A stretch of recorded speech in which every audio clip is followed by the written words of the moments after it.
Stephen A., who's more important to their team, Giannis or Kyrie? I think it's Kyrie, and I think it's easily Kyrie in this particular situation. I think we need to understand something.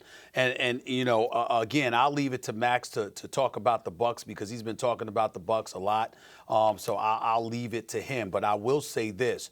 They're number one offensively. They're number one against free throws. They're number one against two-point percentage shots. This is an elite defense. It's an elite offense, primarily because you've got the Greek Freak finishing in the paint, surrounded by a whole bunch of three-point shooters. I'm not blind. If you're going to bet your money, you bet on the Bucks. But here's the reality of the situation. You look at Kyrie Irving, the closer that he is, the spectacular player, the showman that he is, particularly during this time of the year, and it speaks for itself. But then when you couple that with the fact that he's so desperately needed, and you look at what Boston has been this year, the reality is that the only reason to believe that Boston is going to win this series is because you're holding out the hope that the spectacular version of Kyrie Irving will show up and show out in ways that very few in NBA history have been able to do, which includes him, by the way, because he's been one of the few to be able to do it. That's really Boston's only hope in this particular series. Let's keep in mind when the Celtics had their lone victory, November 1st, if I remember correctly, in the three meetings they faced each other this year, Milwaukee outscored them by 40 in the paint. But Boston had launched, I think they had made like 24 threes that game. Okay, so when you're looking at their perimeter shooting, which is going to be led by Kyrie, because either he's going to take them or he's going to create them for others, that's going to be the key, not just the key, but really the only way that Boston could win this series. So in light of that reality, that to me, that validates why Kyrie Irving is so much more important, because Milwaukee can do some of the things that they do without the Greek Freak. Boston can't do anything without Kyrie this particular year. Yeah, except that they went, you said this particular year, except that they went to the conference finals without Kyrie or Hayward last season. Look, the Boston Celtics are deep. One of the reasons that we liked them so much before the season started was not just the starting five. That was a huge part of it, but they have a bench. They don't have Kyrie if it's Rozier or Marcus Smart. They're still good. Last year we saw that.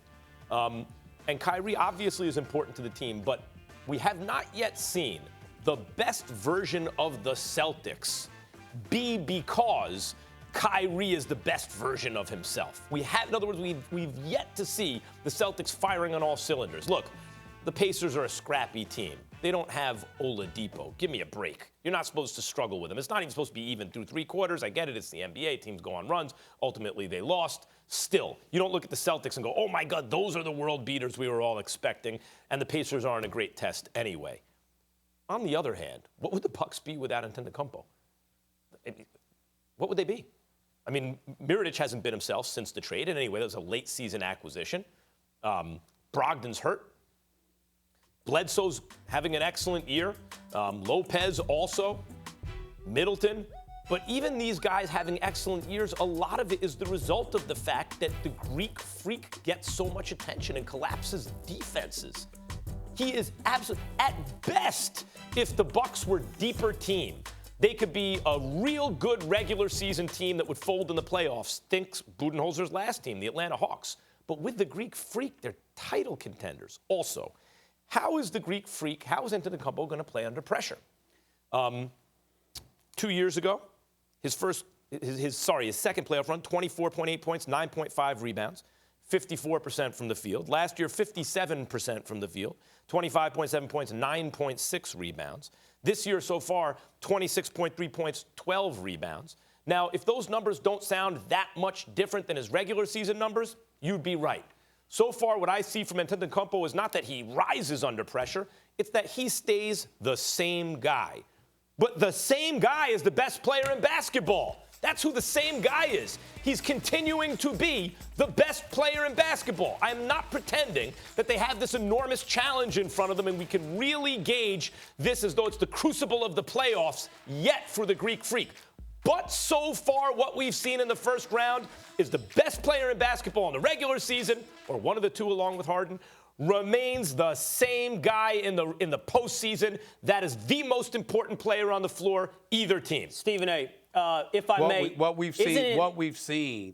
we've seen, Will, and Max is not acknowledging this, is Milwaukee have a bye in the playoffs because there was no Detroit Pistons team. The first 2 games, you didn't have Blake Griffin. And the last 2, you had the man on one leg, for crying out loud, which was a valiant performance by Blake Griffin that we need to give a whole bunch of credit to. The Pacers don't have Oladipo. Detroit is going to love.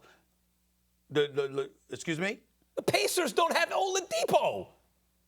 Yeah, I know that. Which is why I said that. But you remember, I was talking the same thing about the Indiana Pacers. I was saying the same thing about the Indiana Pacers as well. But the difference is that the Indiana Pacers were considerably better, even without Oladipo, than Detroit could ever hope to be. And that's why we give so much credit to Blake Griffin for going out there on one leg and trying his best. But they really didn't have a team. When you look at Milwaukee and what they bring to the table, when you look at the adjustments, because it's pretty much the same team, what the team has looked like with Budenholzer compared to what they looked like without him last year is night and day. The Greek Freak was there last year when they lost in the first round in 7 games to the Boston Celtics. He was there last year. He was averaging better than 25 a game. He was doing his thing, but he wasn't utilized effectively enough, and the pieces and the parts around him weren't utilized effectively enough. I think this year, I'm not talking about last year, but this year, the Boston Celtics, to me, took a step back when Brad Stevens inserted Gordon Hayward into the mix prematurely.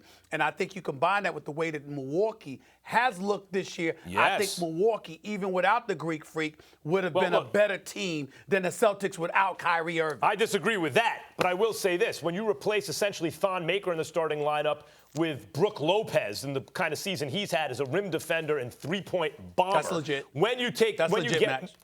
Yeah, right. And once you get Mirotic late season, we even haven't seen really Mirotic in this team yet. He's an underrated defender, too.